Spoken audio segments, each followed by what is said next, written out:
Technology is advancing at such a speed that maybe we are the generation that can generate so much longevity for ourselves that maybe dying becomes optional. I have come pretty much obsessed with a guy that is called Bryan Johnson. He's on a quest for longevity. He's actually actively trying not to die. I know that if I don't meditate, I'm going to fall into old patterns of anxiety and stress. And frankly, I don't want those anymore. If you want to create a life that skyrockets your energy levels and your happiness, you should definitely consider.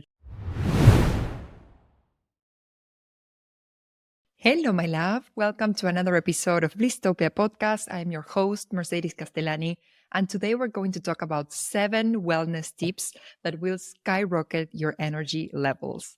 The reason why I wanted to record this podcast episode is because this topic is really important to me. Wellness, health, all of these things have always been important for me. Health has always been important for me, but this year in 2025, I decided to make it one of my top 3 intentions for the year.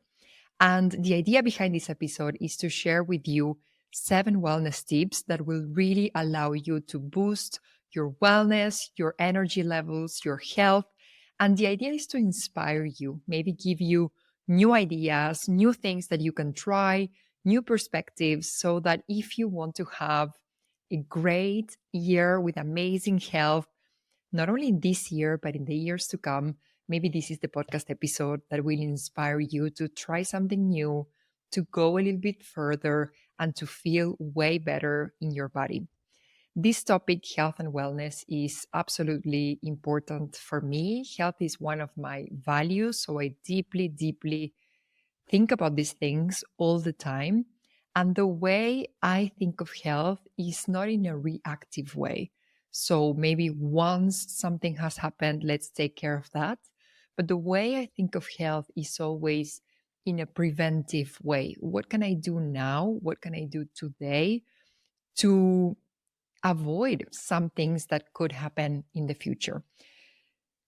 If I think of the things that I do control, what can I do today to put all the things that I can in my favor? What can I do today in terms of my diet? What can I do today in terms of how much sports do I do? What can I do today in terms of my sleep, etc., etc., etc., so that down the line, when I'm 70 or 80, hopefully 90 or more, that person, that woman is going to be grateful that the version of me who's here today with 34 years old did all of these things today. Because health is built in the long term. Health is those things that we do for the long run. So what I want to share with you are some of those guiding principles that will help you boost your energy levels, have the most amazing health you can think of in the long run. And of course, I want to say that I am not trained in terms of like wellness and health and all of those things. This is just me being very, very curious, listening to a bunch of podcasts, reading books and articles, experimenting on myself, working with holistic doctors and practitioners, but it's certainly not medical advice. This is just what I have tried and what has worked for me. And I want to share that experience with you. As if we were 2 friends, chatting, having coffee, having a nice latte, and just chatting about what we do in terms of wellness and what has worked for us both. And before we dive into the 7 wellness tips, I do want to share with you that recently I have come pretty much obsessed with a guy that is called Bryan Johnson. Maybe you've heard about him, maybe you haven't, but basically he's a billionaire that is on a quest for longevity. He's actually actively trying not to die. So I first came across his work, his philosophy, his theory, his way of living on the On Purpose podcast with Jay Shetty. Then I listened to another podcast episode, The Diary of a CEO, where he was also interviewed. And now, more recently, they have a documentary on Netflix. And basically, what he's saying is maybe this is the generation that won't die.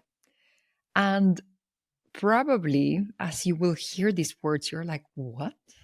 Don't die. Like, we're all supposed to die. What he's saying is that technology is advancing at such a speed that maybe we are the generation that can actually generate so much longevity for ourselves that maybe dying becomes optional, which is crazy to think about, right? And then basically he goes on a quest and he measured himself. He's done a bunch of tests. He's measured all of his organs. He's measured basically everything that is happening on his body.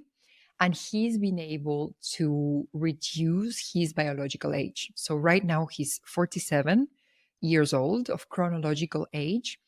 He started doing this, let's call it protocol, when he was 43. And he's managed to reverse the age of some of his organs to 18 years old, which is crazy, crazy, crazy, crazy. So it is super inspiring. I will put a link in the show notes for both of these episodes. There's a bunch of interesting things in there. I think his ideas are very disruptive, are very, very revolutionary. I think his way of doing things, it's also a little bit extreme because he has a very, very rigid protocol. He has no exceptions. There's a way for him to sleep. There's a way for him to eat. There's a way, a time and a moment for him to even have sex. There's a way and a time for him to do exercise. Everything is measured. Everything is controlled. There is absolutely no room for spontaneity. There's absolutely no room for pleasure. Everything needs to be rational in order to maximize his longevity. So I think he's taking the exercise to the very extreme. It's actually interesting to see what happens when you do actually take it to the extreme. But what I want to suggest is, and what I learned from him is, okay, there's a bunch of big lines, big avenues that we can take that will lead us to longevity. And my mind has really been playing with this lately. And I want to share with you these 7 wellness tips that I have basically installed for myself over the past couple of months, over the past couple of years. And because of the way that he articulated these ideas, I've been able to also articulate for myself, okay, these are the big lines and the big avenues that I'm going to be traveling. And these are the big avenues that hopefully will lead me to amazing health and longevity. So let me share with you the 7 wellness tips that I am using in my life, that I have implemented in my life, that are absolutely skyrocketing my energy levels. So that hopefully, if you are interested in some of them, maybe you can test them on and see if they work for you. So the first wellness tip is, and this is so underrated, sleep. Sleep is so important for longevity, for regeneration, because when you're sleeping, your body is actually resting, rebuilding, repairing things that need to be repaired. And as a society, and Bryan Johnson talks a lot about this, as a society, we actually sleep when we can, as an afterthought. After we've worked, after we've seen our friends, after we've seen that movie that we wanted to see. So after all of that, we actually sleep. But in reality, we want to put sleep as a fundamental part of our lives. Why? Because it is so important for the body to rest and repair itself. So what I have been doing is I know that my chronotype, so the chronotype is the way your body, your circadian rhythm works. And we all have moments of the day when we have more energy or less energy. So I am an early bird, meaning that I have a lot of energy in the morning. And then as the day goes by, my energy levels decrease, decrease, decrease, decrease. And basically by 10 a.m., I have no energy. By 10 p.m., I have no energy left. But I can conquer the world at 10 a.m. 10 a.m., 11 a.m., that's my moment to conquer the world. So basically, what I have been doing is I've been really planning my life around sleeping more. You've probably heard that we're supposed to sleep 8 hours. That's actually true for men. Men need between 7 to 8 hours. Women need between 9 to 10 hours. Also, depending on the cycle, in which week of the cycle we are, we're going to need more sleep. If you are in your bleed week, you will need more sleep. And if you're ovulating, your energy levels are higher and you will need a bit less sleep. But generally, as a general rule, women need 9 to 10 hours. So the 8 hour is a complete lie for us women. So what I have been doing is I know that my whole body works better if I go to bed early. And early for me means 10 p.m. And if I can wake up quite early, around 6:30 or 7. So before I used to go to bed at 11, 11:30, 12, which is so late, and then wake up at 7 with zero energy, to be honest, because maybe 7 hours and a half, 7 or 7 hours and a half was not enough for me. So basically what I have been doing is go to bed at 10, prepare myself, be in bed by 10, and then try to wake up on my own, let my body do its own thing, and wake up on its own around 6:30 or 7. In that way, my energy levels are just amazing. I feel like I can conquer the world. I feel like everything is okay. And I think we really underestimate the power of sleep. If you sleep properly, you will be more creative. You will be able to solve problems better. Your body is actually restored. So everything that needed to be repaired is repaired. And just your mood will be better if you sleep a lot longer. I know some friends of mine who, for example, during the weekend, they just don't put an alarm and they sleep for 10 hours straight. And then they wake up and they're like, whoa, completely new person.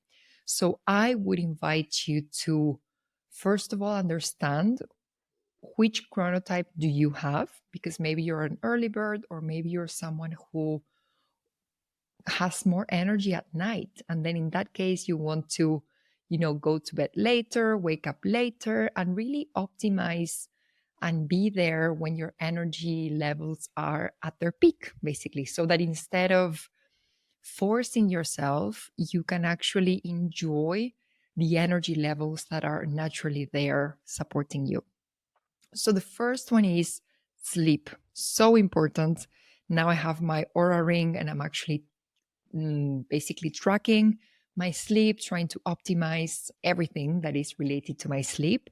And there's a bunch of things that really do have an impact on your sleep quality. One of them is what time you ate the last meal, which is very important. We should be at least eating 2 hours before we go to bed. Also, that is something that is also super important is if you have drunk alcohol. If you drink alcohol, your body is not going to sleep well. If you do exercise very late, close to bedtime, you won't be sleeping very well. So there's a couple of things here and there that we need to consider if we want to have a very good quality of sleep. So that's point number one. Point number two is related to this, which is the fact that I do intermittent fasting every day. So I started doing in 2020, I was doing intermittent fasting for 24 hours. So I would have dinner on Saturday, then I would not eat for a whole day, and then my next dinner was on Sunday. And I really loved it. I felt like my body was really just resting and feeling light and feeling very good. And basically now what I have implemented is that I do intermittent fasting every day. So that means that I skip breakfast and my first meal is at 12. So I have lunch at 12, so pretty early. And then basically I eat a couple of things like snacks, healthy snacks, things like that during the afternoon. And then my dinner is ending maximum at 8 p.m. So I don't eat anything after 8 p.m. And basically, what this does is that I'm actually leaving some space for my body to digest. So between 8, the moment in which I finish my meals, and 10, this could actually be increased, but that's what I've managed to do up until now. So for those 2 hours, my body is actually digesting. So by the time I go to bed at 10, my body has already digested and I can go into the very, very deep sleep. And then what I do is that I wait. So I'm going to be sleeping, then I wake up, and then my first meal will be at 12, so lunch.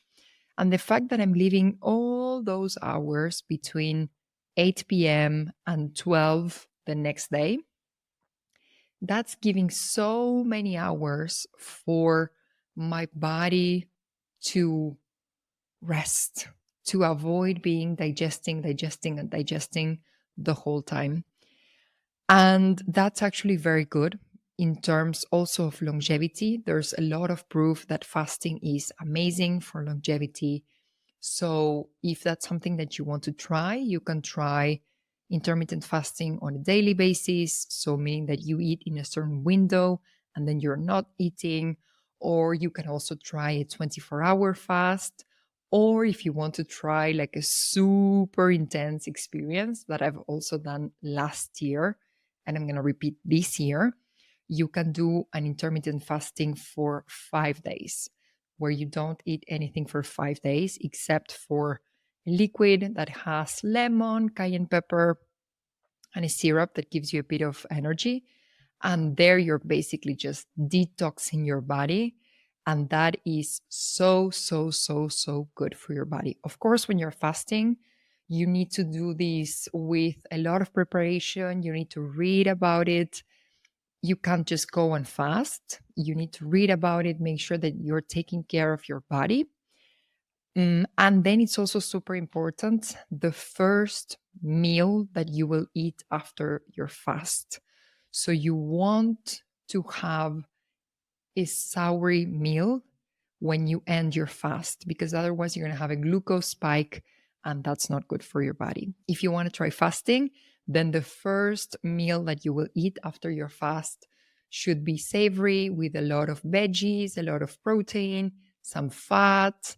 And if you can, try to avoid carbohydrates or put them at the very end of your meal. Start with your veggies, then your proteins, some fat, and then the carbs at the very, very end of the meal.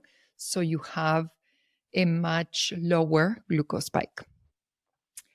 The third thing that I'm doing is that I'm actually reducing or completely avoiding 2 things that are not good for my body. The first of them is sugar. So historically, I was born in a household where my parents used to eat a lot of sugar every time they would come from work.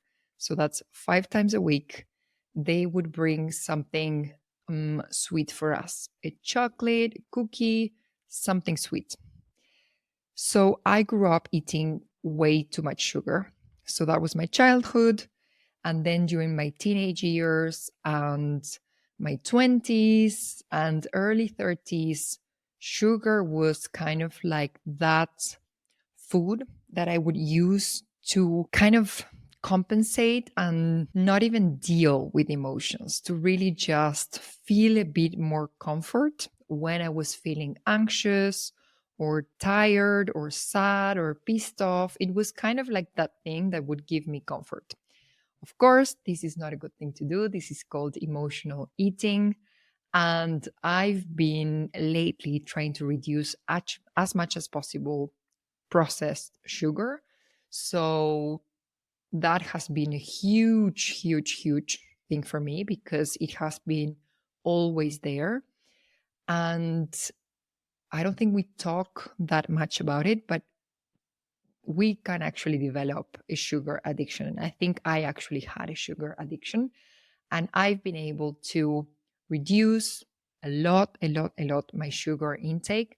I still eat, of course, fruits and healthy things. And sometimes if I want, I will go and eat an ice cream, for example.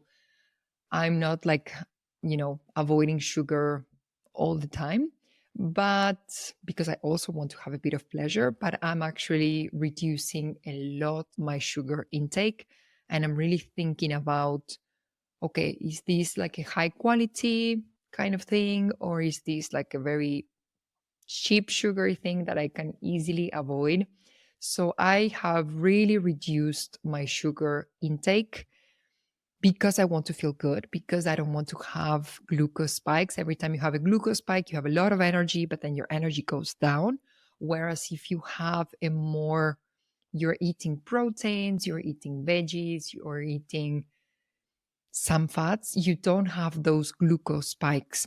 And then your energy levels are actually much more steady, which is what I want, because I want to have high levels of energy, and I don't want to have a peak of energy and then have zero energy after that. So I've reduced a lot my sugar consumption because I want to feel better. And then I've also eliminated gluten from my life, from my diet, but that's not because of choice. That's more because I realized last year in 2024 that I'm actually intolerant to gluten. So I was kind of forced to eliminate gluten from my diet. But I've been reading a lot about it, and it turns out that we could all be reducing the amount of gluten that we are actually consuming. So if you want to feel lighter, less bloated, you can actually start trying to also decrease the amount of gluten that you're eating and try to maybe switch to other things like more proteins, more fats, more veggies, more fruits, so that your body feels lighter and you feel better. Again, for me, this is more like something that I have to do because my body doesn't digest gluten very well. So I have completely eliminated gluten from my diet and I feel way, way, way better. The fourth wellness tip is alcohol. Oh my God, this is a huge topic. To be absolutely transparent with you, until 2023, I would say, I was drinking quite a lot of alcohol. So in my 20s, I wouldn't drink, when I was studying, for example, I wouldn't drink anything during the week because I was very focused studying. But then during the weekend, I was studying in college. We would go out with my friends and I would drink a lot. But maybe that was once or twice a week. Then when I moved to Paris, basically people in Paris, people in Europe, they meet during the week and they have drinks during the week. It's generally wine or beer. So there is less alcohol than when you drink spirits. But I remember that at some point while I was living in Paris, I started keeping track of how much alcohol I was having.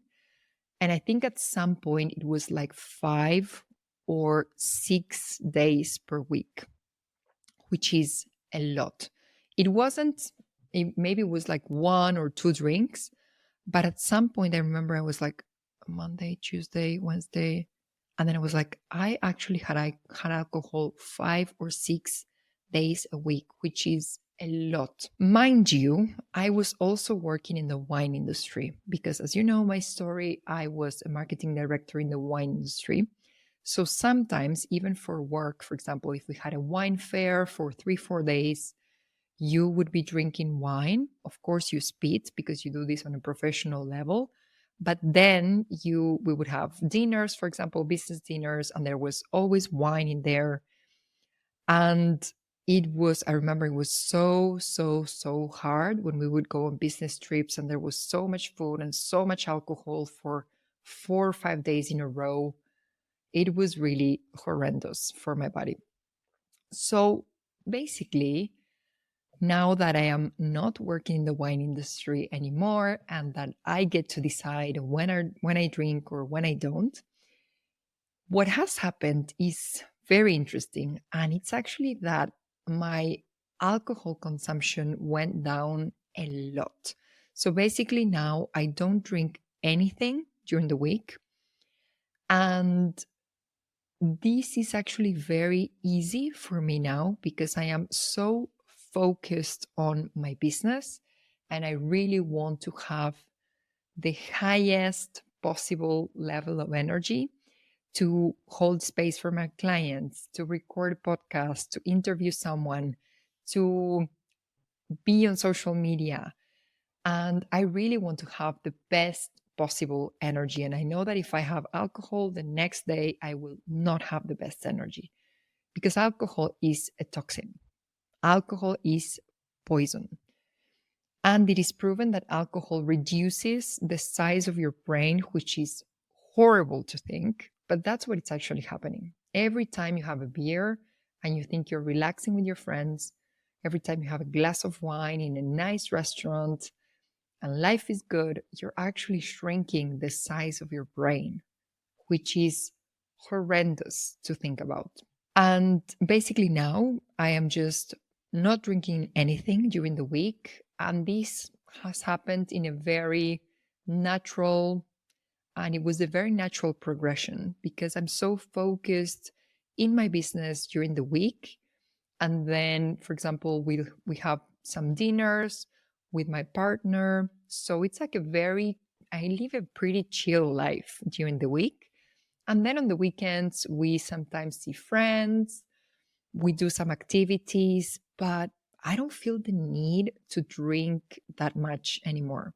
I am so happy that I don't need a drink to make me happier. I feel relaxed. I don't need a drink to make me feel relaxed.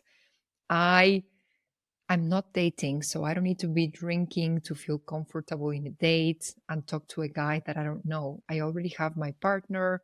We feel super comfortable, so I don't need to be drinking alcohol to feel comfortable around him. And again, my whole goal with all of this is how can I increase my energy levels? And alcohol really decreases my energy levels. So naturally, I've just been like, you know what? No, no, no, no, no, no. And then you just get used to not drinking or drinking very, very little. So now, for example, during the weekend, if we have a dinner and we go to a nice restaurant, and I am a wine snob because I loved wine as a hobby before I worked in the wine industry. Then I learned so much while I was in the wine industry. So I'm still a wine snob. So if I'm going to have a glass of wine, it needs to be a really, really very good, high quality glass of wine. Otherwise, I'm just not even going to bother. I'm not going to shrink my brain for for a glass of wine that it's not even good. Forget about beer, forget about anything else. I do like the taste of wine, so I'm going to have a glass of wine now and then. But that's pretty much it. Tip number 5 is doing sports. So I have been running for a long time now. We actually ran a half marathon last year, which was super fun. And basically, my commitment to myself is to run or do sports, move 3 times a week. And I found out that if I do it in the morning, then the rest of my day is just bliss.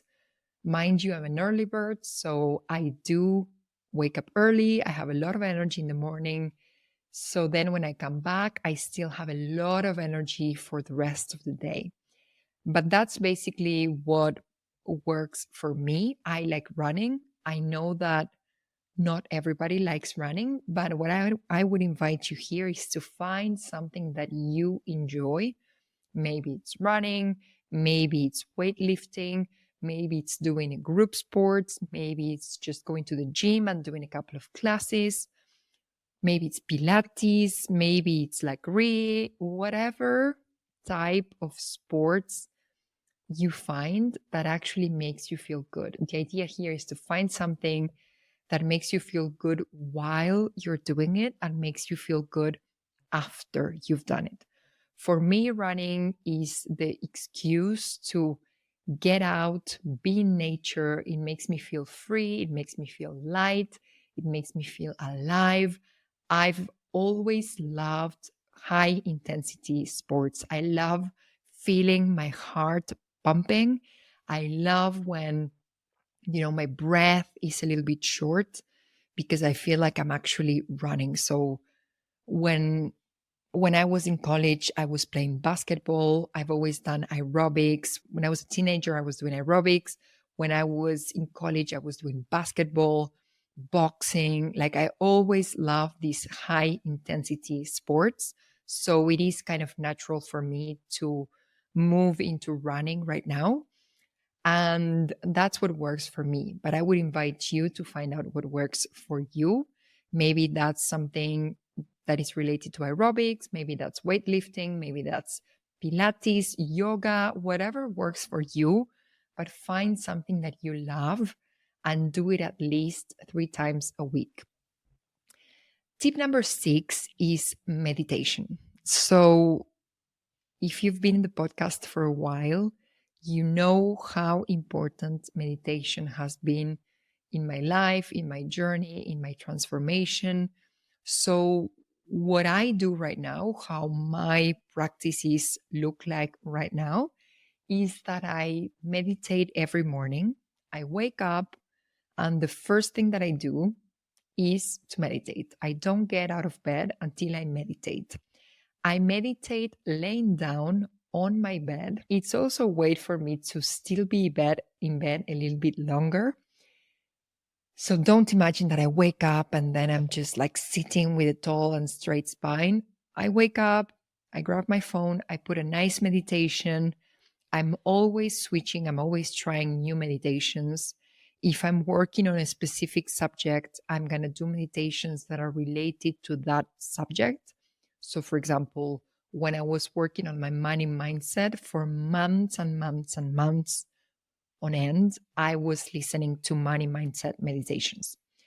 Now that, for example, one of my biggest intentions for this year is health and feeling good, I'm doing more meditations that are related to that topic. So, depending on the topic that I'm working on, or depending on the emotion that I feel that day, I'm going to try different meditations. So I meditate every day in the morning. That's like a non-negotiable because I know that if I don't meditate, I'm going to fall into old patterns of anxiety and stress. And frankly, I don't want those anymore. I feel so good when I'm at peace, when I'm chill, when I'm relaxed, when I'm vibing in gratitude, in happiness, in love. And that's the way I want to continue to feel. So I will continue to entertain my meditation practice every morning.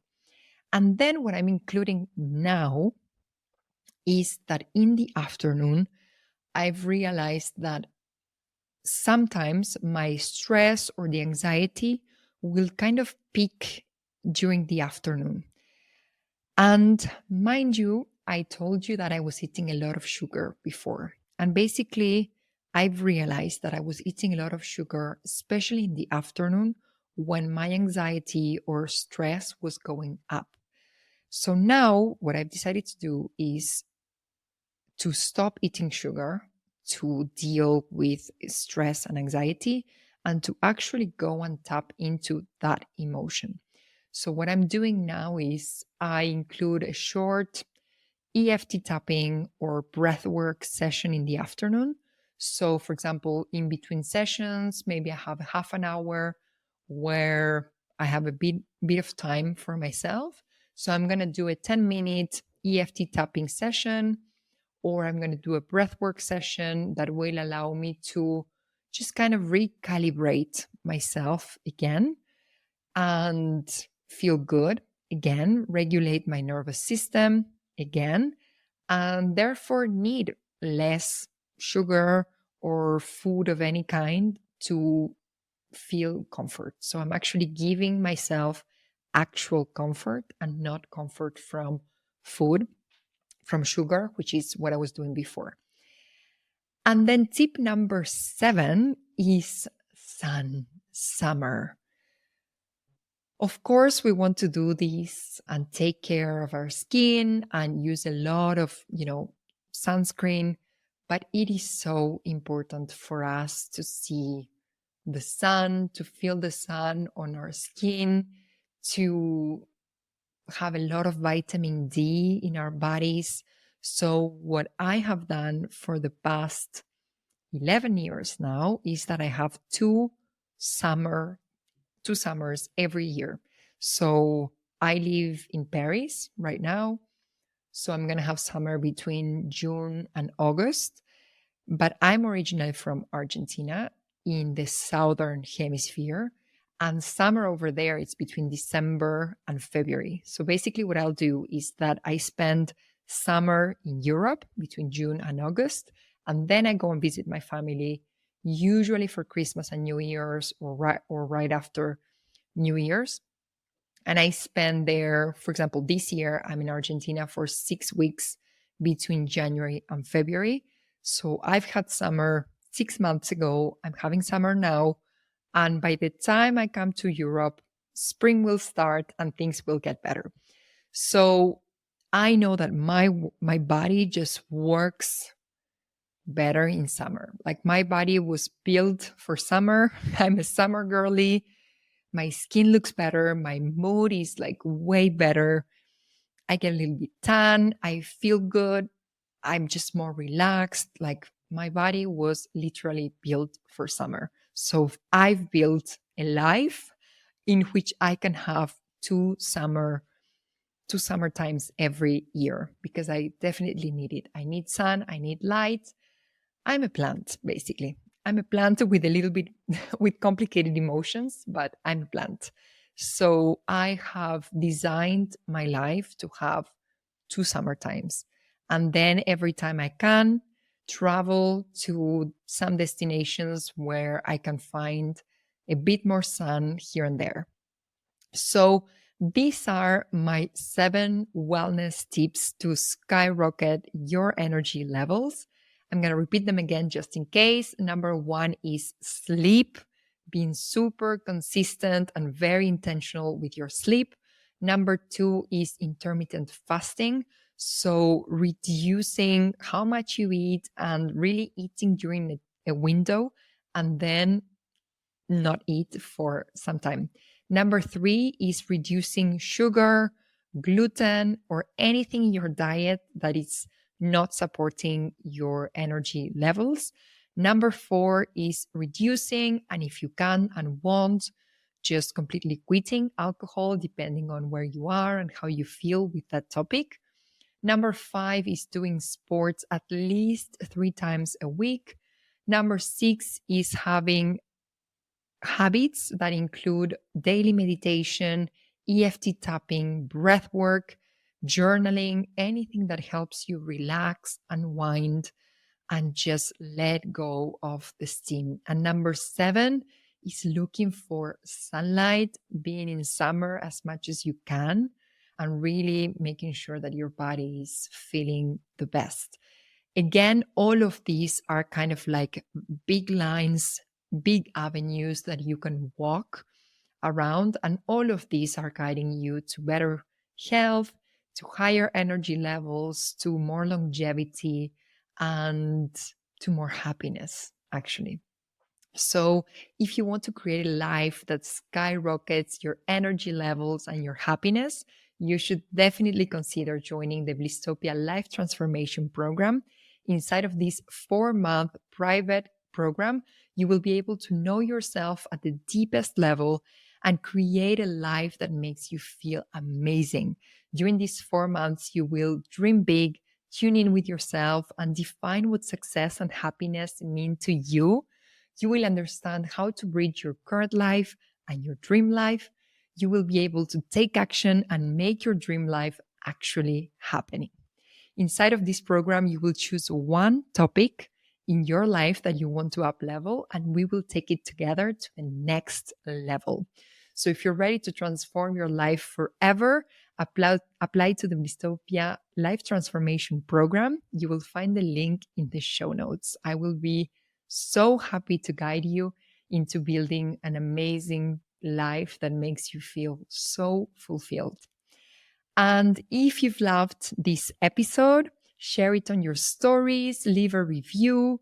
Basically, what I will start doing is that I will start sending you guys little gifts every time you share a story and you mention the podcast. So basically, how this is going to work is the following. If you love this episode and you want to share this episode with your friends, your family members, so that they can benefit from it too, you can take a screenshot, put it on Instagram as a story. Make sure that you tag mercedes.castellani and make sure that your account is public for 24 hours so that I can see that you've posted that story. So when you tag me on a story and I see it, I'm going to send you a little gift. And then the other thing that you can do is you can leave a review. So if you listen to this podcast on Spotify, you can put 5 stars. If you listen to this podcast on Apple Podcast, you can put 5 stars and a review. And if you send me the screenshot to my Instagram, so mercedes.castellani, I will send you a little gift as well. You can do this as many times as you want. Every time you do it, I'm going to send you a little gift. If you post a story and you send a review, you're going to get 2 gifts. So every time you do it, you're going to receive a little gift from myself. I will see you on the next episode. And in the meantime, in Blistopia we trust.